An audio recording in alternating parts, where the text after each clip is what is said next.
नमस्कार। मन की आवाज़ चैनल में आपका स्वागत है। हमारी आज की कहानी है नई शुरुआत। रात के सन्नाटे में जब सारा घर गहरी नींद में डूबा था, राम प्रकाश जी की आंखों में नींद का नामो निशान नहीं था। पेट में भूख चूहे की तरह कुलबुला रही थी। वे दबे पांव रसोई में गए, एक एक डब्बा खोल कर देखने लगे, शायद कहीं कुछ बचा हुआ मिल जाए। लेकिन हर डब्बा जैसे खालीपन का मुंह चिढ़ा रहा हो। न एक टुकड़ा रोटी, न कोई नमकीन, कुछ भी नहीं। निराश होकर वे फिर से आंगन में बिछी चारपाई पर लौट आए। खुला आसमान ऊपर था, गर्मियों की रात थी, मगर दिल में बेचैनी ऐसी कि हर झोंका चुभ रहा था। कभी लेटते, कभी उठ बैठते। उधर बेटे बहू पार्टी का आनंद ले रहे थे, तरह तरह के व्यंजन खा रहे थे, और इधर राम प्रकाश जी बेचैनी की तपिश में झुलस रहे थे। कल रात बहू बेटा ऑफिस की किसी पार्टी में गए थे, वहीं उनका खाना पीना हो गया। बहू ने जाते जाते कह दिया था, बची हुई दाल है और रोटियां हैं, वो ही खा लेना। और राम प्रकाश जी, उन्हें तो अब आदत हो चली थी सुबह का खाना शाम को और शाम का खाना सुबह को खाने की। उन्होंने भी मुस्कुराकर कहा था, ठीक है, मैं देख लूंगा। रात में जब बिस्तर से कुछ खाने के लिए उठे तो देखकर दंग रह गए। जहां 4 रोटियां बहू ने अलग रखी थी, वहां तो नजारा ही कुछ और था। चींटियां रोटियों को खा रही थी, और शायद दाल को बहू फ्रिज में रखना भूल गई थी, इसलिए उसमें बदबू आ रही थी। अब वहां खाने को कुछ भी नहीं बचा था, और बहू वह घर पर नहीं थी जिससे पूछ भी लेते, कुछ है क्या खाने को। थोड़ी देर बाद जब बहू बेटा घर लौटे तो राम प्रकाश जी ने चाहा कि बहू से कुछ कहें, लेकिन उनके भीतर की झिझक ने उन्हें रोक लिया। इतनी रात को बहू से रोटी मांगना उन्हें अपनी गरिमा के खिलाफ लगा। चुपचाप अपनी चारपाई पर लौट आए और करवटें बदलते रहे। जैसे तैसे रात कटी और सुबह हुई। थोड़ी राहत की उम्मीद थी कि शायद अब कुछ खाना नसीब होगा।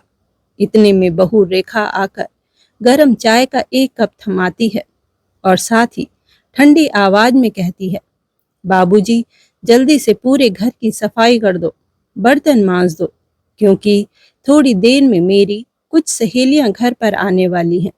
घर में एक भी दाग या धूल नहीं दिखनी चाहिए। और हाँ, उनके सामने बेचारा बनने की कोशिश मत करना, और ये जताने की कोशिश मत करना कि घर का सारा काम तुम ही करते हो। राम प्रकाश जी कुछ नहीं बोले, बस चुपचाप चाय का कप उठा लिया और उसी एक कप चाय से अपने जलते हुए पेट की आग बुझा ली। शायद अब ये ही उनकी किस्मत थी, या फिर एक पिता की मजबूरी, जो वे बेटे के घर में नौकर बनकर रहने को विवश हो गए थे। गर्मियों की उस तपती सुबह, जब सूरज अपनी पूरी तपिश के साथ आसमान पर चढ़ चुका था और गर्म हवा जैसे अंगारों की तरह चल रही थी, उस वक्त एक बूढ़ा शरीर घर के काम निपटा रहा था। बिना किसी शिकायत, बिना किसी सहारे के राम प्रकाश जी ने सबसे पहले झाड़ू उठाई। कमरे के हर कोने में फैली धूल को बुहारने लगे। बुढ़ापे में झुकती कमर और कांपते हाथ देखकर भी रेखा का दिल नहीं पसीजा था। झाड़ू लगाने के बाद उन्होंने पोछा लगाया, और वो भी ऐसा कि फर्श जैसे आईना हो गया हो। फिर बिना थमे वो रसोई में पहुंचे, जहां रात के जमे हुए जूठे बर्तन किसी युद्ध के मैदान जैसे बिखरे पड़े थे। किसी ने न पूछा, ना ही कहा कि बाबूजी आप रहने दीजिए, लेकिन उन्होंने बिना कुछ कहे बर्तनों में फंसी रूखी दाल, जली सब्जियों के निशान और तेल की चिकनाई तक साफ कर दी। उनके पसीने से लथपथ कपड़े और थरथराते हाथ ये बता रहे थे कि शरीर अब साथ नहीं दे रहे। जिस उम्र में आदमी को छांव और सुकून चाहिए, उस उम्र में वो अपने ही घर में नौकर बनकर रह गए थे। सब कुछ निपटा कर जब वो बरामदे में बैठते हैं तो चेहरा थकान से बुझा होता है, मगर आंखों में एक उम्मीद की लौ फिर भी जल रही होती है कि शायद एक दिन उनका बेटा राजीव समझेगा कि पिता का प्यार और सेवा कोई बोझ नहीं, बल्कि एक आशीर्वाद होता है। कल रात से भूखे राम प्रकाश जी सोच रहे थे कि अब शायद बहू कुछ खाने को दे देगी। पसीने से भीगे हुए कपड़ों और थके हुए शरीर के साथ वे धीरे धीरे बहू की ओर बढ़े। हल्की आवाज में बोले, बहू, अब तो घर का सारा काम हो गया। बहुत भूख लगी है बेटा। अगर नाश्ता बन गया हो तो थोड़ा दे दो। कल रात भी कुछ नहीं खाया था। रोटियों में चींटियां लग गई थी और दाल में बदबू आ गई थी, इसलिए कुछ खाया ही नहीं। पेट में बहुत जलन हो रही है। उन्होंने सिर झुकाकर विनती भरी आंखों से अपनी बहू की ओर देखा, जैसे कोई भिखारी भूखा प्यासा मंदिर के बाहर खड़ा होकर प्रसाद मांग रहा हो। लेकिन बहू रेखा की आंखों में ना तो दया थी, न ही समझदारी। उसने झुंझलाते हुए जवाब दिया, हाँ हाँ, पता है हमें आपकी कहानियां। झूठ बोलने में तो जैसे आपको महारत हासिल है। कहेंगे कि चींटियां खा गई रोटियां और खुद खाकर सो भी लिए होंगे। अब सुबह सुबह गरम गरम नाश्ता देख लिया तो बहाना बनाने आ गए, है ना? राम प्रकाश जी की आंखें भर आई, लेकिन उन्होंने अपने आंसुओं को वहीं पलकों में रोक लिया। कुछ बोलने ही वाले थे कि बहू ने और भी कड़वी बातें कह डाली। और सुनिए, अभी आपको कोई नाश्ता नहीं मिलेगा। मेरी सहेलियां आने वाली हैं, वो लोग खा लेंगी, उसके बाद देखेंगे। कहीं कम बढ़ गया तो मेरी इज्जत मिट्टी में मिल जाएगी। आपको तो परवाह ही नहीं होती है किसी की, बस अपनी भूख का रोना लेकर खड़े हो जाते हैं। और हाँ, अब इधर मेरे सामने मत खड़े रहिए, जाइए अपने कमरे में बैठिए। जब मेरी सहेलियां आए तो इधर उधर घूमने मत लगिएगा। चुपचाप से एक ही जगह पर बैठे रहिएगा, वरना कोई यह न समझ ले कि घर के काम आपसे करवाए जाते हैं। बाहर हॉल में उनका बेटा राजीव बैठा था, लेकिन अपनी पत्नी के मुंह से ऐसी बातें सुनकर भी अनजान था। बेमन से एक नजर उठाता तो भी आंखों में कोई संवेदना न थी, कोई बेचैनी नहीं थी। जैसे राम प्रकाश जी उसके पिता नहीं, बस किसी अजनबी वृद्ध मजदूर की तरह घर में मौजूद हों, जिन्हें देखा जा सकता है लेकिन महसूस नहीं किया जा सकता। हर शब्द, हर ताना राम प्रकाश जी के दिल पर हथौड़े की तरह लग रहा था। उन्होंने कोई जवाब नहीं दिया, बस आंखें झुका ली। वो भूख जो पेट में थी अब आत्मा में उतर चुकी थी। जिस पिता ने कभी अपने बेटे को भूख नहीं लगने दी, आज उसी पिता को अपने ही घर में निवाले के लिए अपमान सहना पड़ रहा था। उन्होंने चुपचाप अपनी लकड़ी की छड़ी उठाई और कमरे की ओर चल दिए। कमरे में घुसते ही दरवाजा बंद नहीं किया, बस चुपचाप कोने में पड़ी एक पुरानी लकड़ी की कुर्सी पर बैठ गए। उनकी आंखें खाली थी, चेहरा भावहीन। बाहर से कोई देखे तो कहे यह एक बूढ़ा आदमी है जो थक कर बैठा है, लेकिन कोई दिल से देखे तो समझे यह एक पिता है जो टूटा हुआ है। छत की ओर टकटकी लगाकर उन्होंने खुद से एक सवाल किया, क्या मैंने यही जीवन कमाया है? क्या इतनी जवानी में इतनी मेहनत इसलिए की कि बुढ़ापे में ऐसी जिल्लत सहनी पड़े? रसोई से खुशबू आ रही थी, पूरियां तली जा रही थीं, छोले बन रहे थे। इधर पेट की आंच अब आंखों से बह रही थी, और वो कप चाय जो सुबह उन्होंने मजबूरी में पिया था, अब पूरा दिन का भोजन बन चुका था। राम प्रकाश जी अपने कमरे में चुपचाप बैठे थे। कोने में रखा पुराना लकड़ी का पलंग, दीवार पर टंगी घड़ी की टिक टिक और खिड़की से आती पीली सी धूप, सब कुछ उनके भीतर के अकेलेपन को और गहराता है। वे सोचने लगे, क्या उम्मीद करूं अब इस बेटे से जिसे मैंने अपनी उंगली पकड़कर चलना सिखाया। अब वही अपने बूढ़े लाचार बाप को देखकर भी अनजान है। उनकी आंखें भर आती है। राजीव, मेरा बेटा, अब मेरी आंखों में आंखें डालकर बात नहीं करता, हमेशा अपनी बीवी की सुनता है।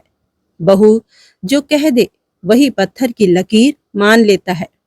क्या इतना मुश्किल है मुझसे पूछ लेना कि बाबूजी आपने खाना खाया, दवा ली, रात को ठीक से नींद आई। आंसू अब आंखों की कोरें छोड़ते हुए गालों तक बहने लगे। राम प्रकाश जी की आंखों में बीते दिन घूमने लगते हैं, जैसे पुरानी फिल्म की रील। अरे, क्या नहीं किया मैंने इस बेटे के लिए। था ही क्या मेरे पास, बस 2 कच्चे कमरे और एक छोटी सी परचून की दुकान। सुबह अंधेरे में उठता, रात को देर से लौटता, एक एक रुपए जोड़कर वो कच्चा घर पक्का बनाया, दुकान को बड़ा किया, धीरे धीरे मेहनत से शोरूम बना दिया। राजीव को स्कूल भेजा, कॉलेज भेजा। जब वो पढ़ लिख गया तो उसे दुकान पर बैठाया, व्यापार की बारीकियां सिखाई। वो भी अच्छा व्यापारी बना। फिर एक हल्की मुस्कान उनके होठों पर आती है, जो जल्द ही फीकी पड़ जाती है। राम प्रकाश जी की आंखों में अब अपनी पत्नी की छवि तैर जाती है। जब तक तुम थी विभा, तुम सब संभाल लेती थी, मुझे भी, घर को भी। जब सही समय आया तो राजीव की शादी भी करा दी। बहू आई तो घर में फिर से रौनक आई। पर फिर एक दिन मेरी अर्धांगिनी चली गई, बिना कुछ कहे, बिना कुछ लिए। घर सूना हो गया और मैं भी धीरे धीरे अकेला हो गया। धीरे धीरे बेटे बहू का व्यवहार बदलने लगा। अब आपको दुकान जाने की जरूरत नहीं है बाबूजी, आप बस घर में आराम करिए। राम प्रकाश जी की आंखों में नमी थी, पर वो आंसू खुशी के थे। उन्होंने थरथराते हाथों से राजीव का कंधा थपथपाया और कांपती आवाज में बोले, बेटा, आज तूने मेरी सारी थकान उतार दी। अब मुझे कोई मलाल नहीं है। लगता है मेरा किया हुआ सब कुछ अब रंग ला रहा है।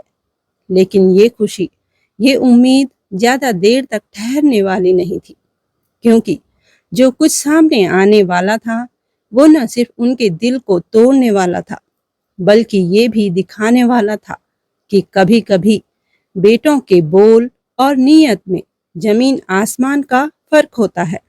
जिन शब्दों को राम प्रकाश जी ने बेटे के प्रेम और कर्तव्य का प्रतीक समझा था, वो दरअसल एक चाल थी।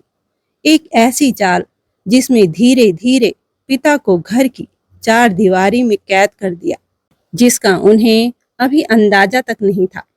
राम प्रकाश जी को एक कोने के कमरे में बिठा दिया गया, लेकिन आराम नाम की चीज उन्हें नसीब नहीं हुई। दिन भर झाड़ू पोछा, बर्तन मांजना और फिर बहू की झिड़कियां, यह बन गया था उनकी नई दिनचर्या। उन्होंने गहरी सांस ली, जैसे दर्द को अंदर समेट लेना चाहते हों। उसके बाद तो राजीव पूरी तरह बदल गया, जैसे अब बहू के हाथों की कठपुतली बन गया हो। मैंने जो बनाया वो सब उसके नाम कर दिया, सोचकर कि बेटा मेरा बुढ़ापे का सहारा बनेगा। लेकिन आज लगता है जैसे मैंने अपने ही हाथों से अपने अकेलेपन की नींव रख दी। वो उठते हैं, खिड़की के पास जाकर बाहर झांकते हैं। मोहल्ले के बच्चे खेल रहे हैं। किसी के पिता उसके सिर पर हाथ फेरते हुए उसे साइकिल पर बिठा रहे हैं। ये दृश्य देखकर उनके चेहरे पर एक और आंसू आ गिरता है। काश कोई होता जो मेरे सिर पर हाथ रखता, जो पूछता, बाबूजी क्या हाल है। कमरे में फिर सन्नाटा पसर जाता है और राम प्रकाश जी उस सन्नाटे में एक बार फिर खुद को खो देते हैं। पेट की भूख से लेकर आत्मसम्मान तक सब कुछ छीनता चला गया। राम प्रकाश जी का गला सूख सा गया था। उन्हें पानी पीना था, लेकिन कमरे में रखा जग खाली था। बाहर बहू रेखा की सहेलियां आ चुकी थी और उनको तो बहू की सख्त हिदायत थी, अपने कमरे में रहना, बाहर मत निकलना। पर भूख और प्यास के मारे राम प्रकाश जी न चाहते हुए भी रसोई में चले गए। कल रात से भूखे राम प्रकाश जी का पूरा बदन थरथराने लगा था। उम्र के उस पड़ाव में जब एक गिलास गुनगुना पानी भी संजीवनी लगता है, तब उन्हें एक घूंट पानी भी नसीब नहीं हो पा रहा था। धीरे धीरे वो रसोई तक पहुंचते हैं। कांपते हाथों से उन्होंने गिलास निकाला और उसमें पानी भरने लगे, लेकिन गिलास हाथ से फिसल गया और जमीन पर गिरकर बिखर गया। उस समय तो रेखा कुछ नहीं बोली। राम प्रकाश जी को लगा कि अब शायद आगे भी नहीं बोलेगी, लेकिन ये भ्रम उनका तब टूटा जब बहू की सहेलियां चली गई।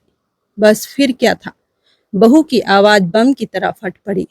आपने हमारी इज्जत मिट्टी में मिला दी। आपको कहा था ना मैंने कि कमरे में रहना, तो फिर क्यों निकले थे बाहर? कुछ काम धाम तो करते नहीं, ऊपर से अब बर्तन तोड़ रहे हो। बहू ने बिना एक पल की देरी किए सख्त लहजे में कहा, अब खाना नहीं मिलेगा, निकलो इस घर से। जितना रख लिया उतना ही काफी है, अब निकलो यहाँ से। उस पल राम प्रकाश जी की रग रग जैसे सुन्न हो गई। वे कुछ बोल न सके, न कोई शिकायत, न कोई इल्जाम। शिकायत करते भी तो किससे? इस घर में उनका सुख दुख बांटने वाला भी तो कोई नहीं था। बेटा होते हुए भी कानों में उंगली डाले रखा था। उनका अब इस घर में दम घुटने लगा था। अब ये ताने और तिरस्कार रोज का हो गया था, जो उनसे अब बर्दाश्त नहीं हो रहा था। बस एक लंबी सांस ली और चुपचाप उठ खड़े हुए। धीरे धीरे उन्होंने अपने पुराने कपड़े समेटे और एक छोटी सी पोटली में उन्होंने अपनी जरूरी दवाइयां और कुछ तस्वीरें रखी। अलमारी के कोने से बचा कर रखे हुए 500 रुपए निकाले। शायद ये उन्होंने किसी मंदिर के दान या अंतरिम यात्रा के लिए रखे होंगे। पहले किसी ढाबे में रुककर उन्होंने अपने पेट की भूख को शांत किया। फिर थके कदमों से ढाबे के नजदीक पार्क की ओर चल पड़े। शरीर तो थका ही था, पर मन उससे कहीं ज्यादा टूटा हुआ था। जब वो पार्क पहुंचे तो सामने से एक जानी पहचानी मुस्कान दिखाई दी। राम प्रकाश जी ने अपने माथे पर बल दिया और उस आवाज को पहचान लिया, और वो थे राघव जी। वर्षों बाद अपने पुराने मित्र को देखकर राम प्रकाश जी की आंखों में चमक आ गई, मानो टूटे हुए दिल को कोई टुकड़ा जुड़ गया हो। अरे रामू, तू इतने सालों बाद कैसी कट रही है जिंदगी? राघव जी ने गले लगाते हुए कहा। राम प्रकाश जी की आंखें नम हो उठी। इतने समय बाद किसी ने उन्हें अपनेपन से पुकारा था। उनके मन को छू लिया था इस एहसास ने। दोनों मित्र वहीं बेंच पर बैठ गए और बचपन की बातों में खो गए। गली के नुक्कड़ की चाय, पतंगबाजी की जंग, नदी किनारे की मछलियां और स्कूल के दिनों की मस्ती, सब कुछ जैसे पर्दे पर चलने लगा। कुछ समय के लिए राम प्रकाश जी अपने दुख भूल ही गए थे, लेकिन जैसे ही राघव जी ने पूछा, और परिवार कैसा है भाई? राम प्रकाश जी का चेहरा अचानक मुरझा सा गया। आंखें भर आई, फिर खुद को रोके बिना वे बोल पड़े। गले में अटका दर्द अब शब्दों में बहने लगा। सब कुछ किया मैंने उनके लिए राघव, अपने खून पसीने से एक एक ईंट रखी घर की। वो पुरानी दुकान जो बस एक टीन की छत के नीचे थी, आज शोरूम बन चुकी है। मेरे और राघव की माँ की मेहनत और त्याग से मैंने रातों की नींदें खो दी थी, बेटे को बेहतर भविष्य देने के लिए। लेकिन आज उसी बेटे को मेरी तकलीफ दिखाई तक नहीं देती। मेरी बनाई दुकान में घुसने तक की भी इजाजत नहीं है मुझे। बहू ने मुझे घर का नौकर बना दिया है। अरे नौकरों से भी बदतर हालात हो गए हैं मेरे। बहू मुझसे घर के सारे काम करवाती है और उसके बदले 2 टाइम की रोटी भी नसीब नहीं होती है मुझे। अन्न के दाने को तरस जाता हूं मैं। राम प्रकाश जी की आंखें छलक रही थी। उनके अंदर का दर्द आंसुओं के साथ बह रहा था। राघव जी की आंखें भी नम हो गई, लेकिन उनके भीतर का व्यावहारिक और मजबूर स्वभाव तुरंत उभरा। उन्होंने राम प्रकाश जी का कांपता हुआ हाथ थामा और बोले, रामू, यह वक्त हार मानने का नहीं है। ये उम्र जंग लड़ने की नहीं लगती, लेकिन आत्मसम्मान की लड़ाई कभी उम्र नहीं देखती। अब तू डर कर नहीं, दहाड़ कर आगे बढ़। मैं तेरे साथ हूँ। तेरा आत्मसम्मान तेरी सबसे बड़ी ताकत है। जब तूने अपनी मेहनत से सब कुछ खड़ा किया था, तो अब फिर खड़ा हो सकता है। फर्क सिर्फ इतना है, अब तुझे अपने लिए खड़ा होना है। राघव जी की बातें राम प्रकाश जी के सूखे मन में एक तेज हवा की तरह आई और उनकी आंखों की नमी को जिद में बदल गई। अब वे केवल एक बेघर वृद्ध नहीं थे, अब वे एक निर्णय ले चुके योद्धा थे जो अपने स्वाभिमान के लिए फिर से खड़े होने वाले थे। राघव जी राम प्रकाश जी को सहारा देकर अपने घर ले आए। उन्होंने राम प्रकाश जी की हालत देख ली थी, किसी टूटे हुए पेड़ की तरह झुके हुए, जिसकी छाया अब अपनों को बोझ लगने लगी थी। लेकिन राघव जी जानते थे कि यह वही राम प्रकाश है जिसने अपनी मेहनत के बल पर मिट्टी से महल खड़ा किया था। राघव जी ने एक अनुभवी वकील से सलाह ली और कुछ पुराने दस्तावेज निकाले जो राम प्रकाश जी के दादाजी की निशानी थे।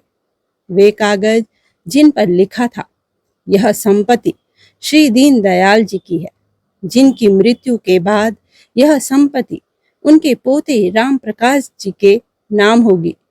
राघव जी ने बेटे बहू को एक सख्त कानूनी नोटिस भिजवाया। यह घर और दुकान मेरे दादाजी की संपत्ति है, जो कानूनी रूप से मेरे नाम दर्ज है।